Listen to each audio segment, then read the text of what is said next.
Guys, I challenge you to look at things around you in your surroundings, in your life, in your relationships, in your friendships for what they really are. Like, take out your projection, your assumption, like your own responses and your own emotions and your own reactions to the stimuli around you, but look at them objectively. Like, be entirely honest with yourself and really authentic with yourself. Like, what are these things telling you? Are you holding on to something that's not really real? Are you assuming that this is something that when it's not? Are you putting your fantasy over reality and they're not really aligned, but you're believing it to be true because you want it to be true so desperately? What are you doing to yourself that's delaying your process, your progress, your transformation? Because when we are in a state of denial, we are stuck. And this is an unfortunate pattern that I see in a lot of people as I do these readings. People come to me, my clients come to me for relationship readings. So where I'm being, I look at their relationship. A lot of the times it's a relationship on their ex or past relationships or in their present relationship that's stuck.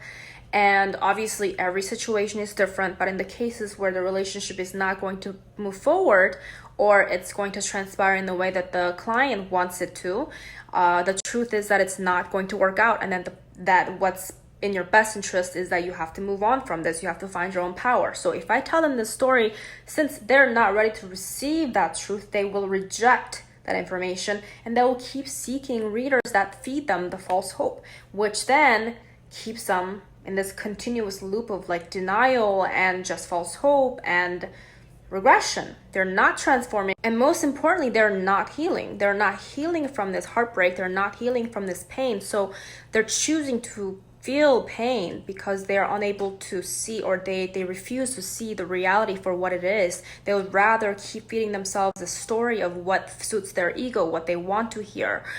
So that's unfortunate, but it is a personal choice that people choose to make.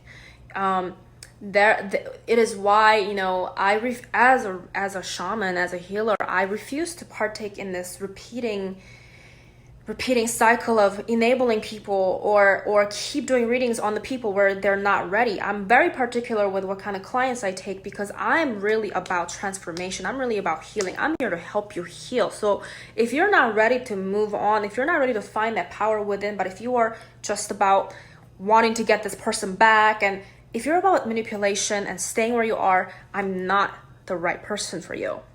Interesting because I've had quite a few people telling me that they're afraid to get a session with me because they're afraid of what I'm going to say.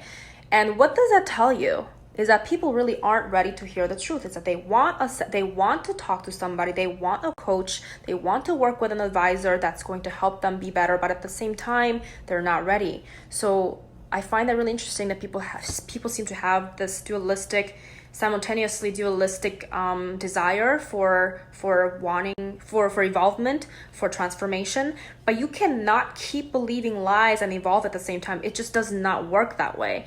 You can go to different readers and healers, and you might hear what you wanted to hear, but feeding yourself the story that you want to hear is not going to help you towards your evolution or your ascension.